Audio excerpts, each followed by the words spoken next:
भक्तों हरे कृष्णा। भक्तों आज हम सब श्रीमद् भगवद गीता यथारूप अध्याय 6 श्लोक नंबर 18 पढ़ेंगे। भक्तों उससे पहले हम सब भगवान की मंगलाचरण स्तुति करेंगे। ओम अज्ञानतिमिरन्धस्य ज्ञानांजनशलाकया चक्षुर्मिलितं येन तस्मै श्री गुरुवे नमः। श्री चैतन्यमनोभीष्टं स्थापितं येन भूतले स्वयं रूपः कदा मह्यं ददाति स्वपदान्तिकं।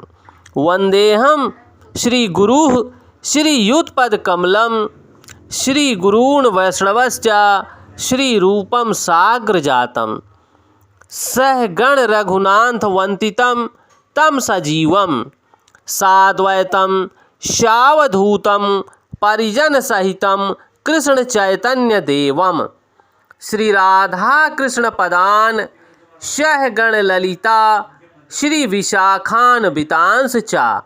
हे कृष्ण करुणा सिंधु दीनबंधो जगतपते गोपेश गोपिका कांत राधा कांत नमोस्तुते। तप्त कांचन गौरांगी राधा वृंदावनेश्वरी वृषभानुसुते देवी प्रणमामि हरिप्रिये।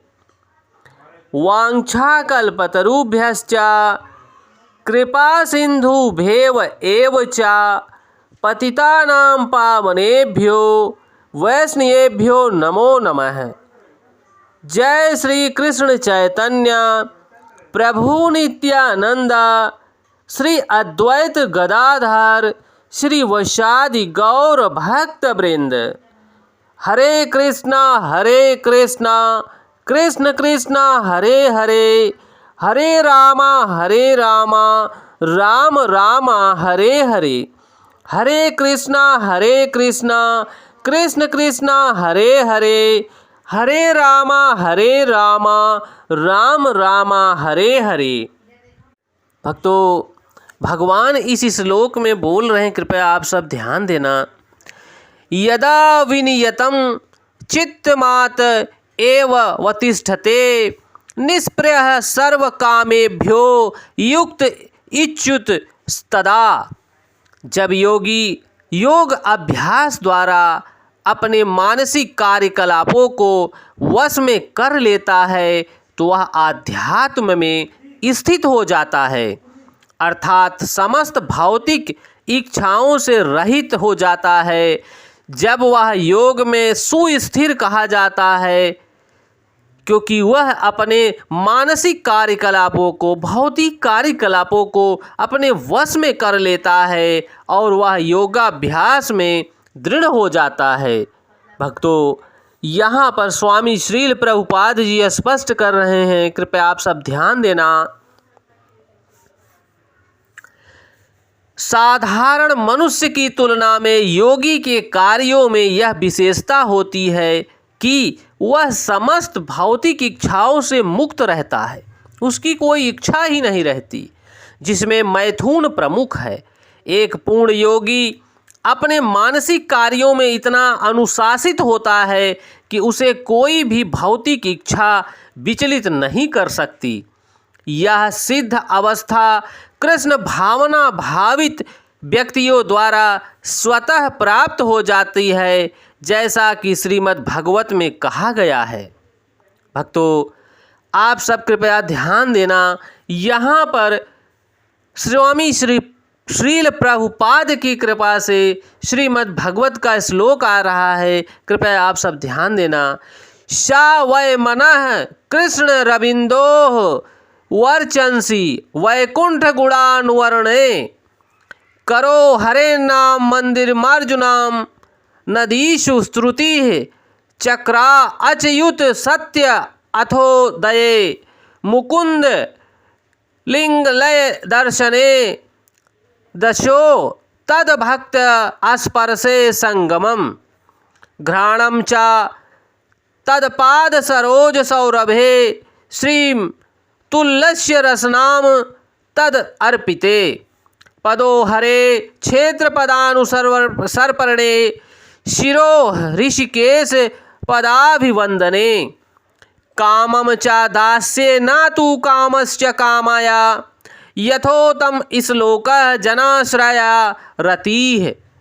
भक्तों, यहाँ राजा अम्बरीश ने अपने सर्वप्रथम अपने मन को भगवान के चरण कमलों पर स्थिर किया, फिर क्रमशः अपनी वाणी को कृष्ण के गुण के अनुसार लगाया।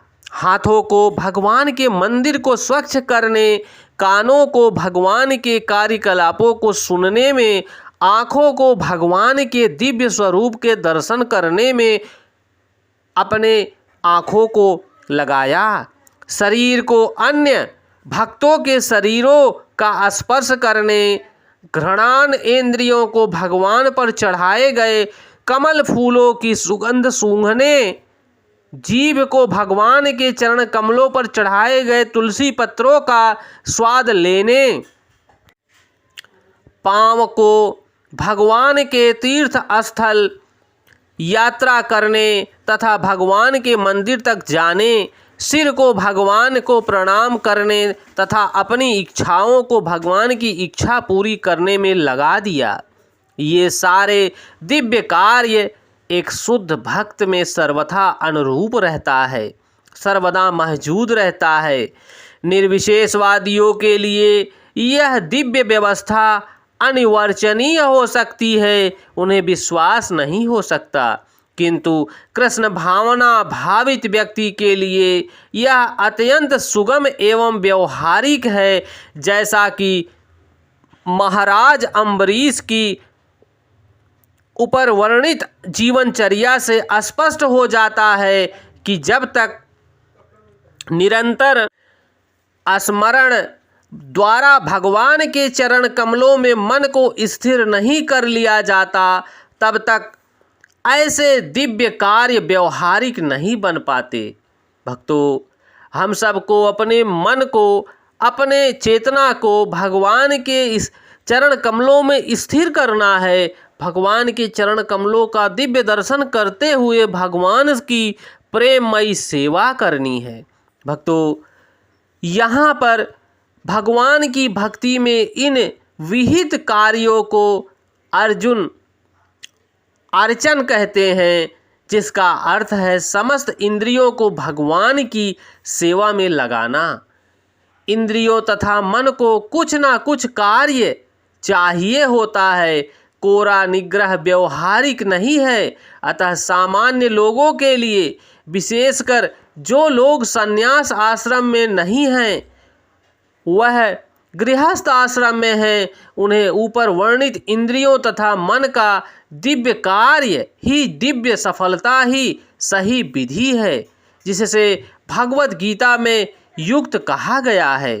भक्तों, जिस प्रकार से महाराज अम्बरीश ने अपने जीवन को भगवान के चरण कमलों में अर्पित कर दिया और भगवान की प्रेममयी सेवा में अपने जीवन को लगा दिया, भक्तों, इसी प्रकार से हम सबको अपने जीवन को भगवान के चरण कमलों में लगाना है, भगवान की प्रेममयी सेवा करनी है, भगवान के चरण कमलों का दर्शन प्राप्त करना है। भक्तों, जिस प्रकार से महाराज अम्बरीश ने अपने कानों को भगवान के कीर्तन सुनने में लगा दिए, अपनी जिह्वा को भगवान पे तुलसी दल चढ़े हुए को स्वाद लेने में लगा दिए, अपने पैरों को भगवान के तीर्थ स्थल भगवान के मंदिर जाने में लगाया, अपने हाथों को भगवान के मंदिर की सफाई में लगाया। भक्तों, इसी प्रकार से हम सबको भी भगवान को प्रेममयी सेवा करते हुए अपने इस शरीर को भगवान की सेवा में निरंतर लगाना है। भगवान के नाम का कीर्तन करते हुए हमें भगवान के नाम का उच्चारण करना है। हरे कृष्णा कृष्ण कृष्णा हरे हरे, हरे रामा राम रामा हरे हरे, हरे कृष्णा कृष्ण कृष्णा हरे हरे, हरे रामा राम रामा हरे हरे। भक्तों, यह भगवान की भगवत वाणी है, भगवान के शब्द हैं। भक्तों, ये आप अपने जीवन में उतारने का प्रयास कीजिए, जिससे कि जीवन का कल्याण हो सके। भक्तों, जय श्री कृष्णा।